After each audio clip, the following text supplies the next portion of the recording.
Welcome back to our channel honour of commerce. నేను మీ సుమ. ఈరోజు valuation of shares అనే topic చెప్దాం. మనకి కార్పొరేట్ అకౌంటింగ్ లో వాల్యుయేషన్ ఆఫ్ షేర్స్ అనేది ఒక యూనిట్. దీని నుంచి ప్రాబ్లమ్స్ వస్తాయి, అలాగే థియరీ కూడా వస్తుంది. షేర్స్ అంటే ఏంటి అంటే షేర్స్ ని వాల్యూ చేయడం అంటే విలువ కట్టడం అనేసి అంటారు.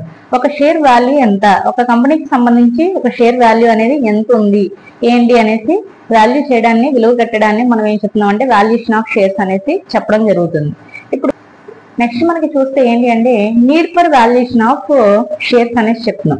Need for valuation of shares అంటే ఏంటంటే షేర్స్ ని ఎందుకు వాల్యూ చేయాలి, ఎందుకు విలువ కట్టాలి, షేర్స్ యొక్క వాల్యూ అనేది ఎందుకు తెలుసుకోవాలి అనేసి ఇక్కడ రాయడం జరిగింది. నేను ఇక్కడ పాయింట్స్ వైజ్ రాస్తున్నా. ఫస్ట్ పాయింట్ ఏంటంటే పర్చేజ్ అండ్ సేల్.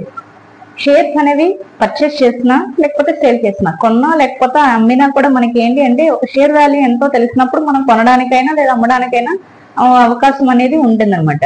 ముఖ్యంగా ఏంటి అంటే ప్రైవేట్ కంపెనీస్ లో అన్కోటెడ్ ప్రైస్ ఉన్నవి ఏవైతే ఉన్నాయో అంటే ఒక షేర్ వాల్యూ డిసైడ్ కానిది ఏదైతే ఉందో అలాంటి వాటికి ఏంటంటే షేర్ వాల్యూ అనేది డిటర్మైన్ చేయాలి. ఒక షేర్ వాల్యూ ఎంత అనేది లెక్క కట్టాల్సి ఉంటుంది.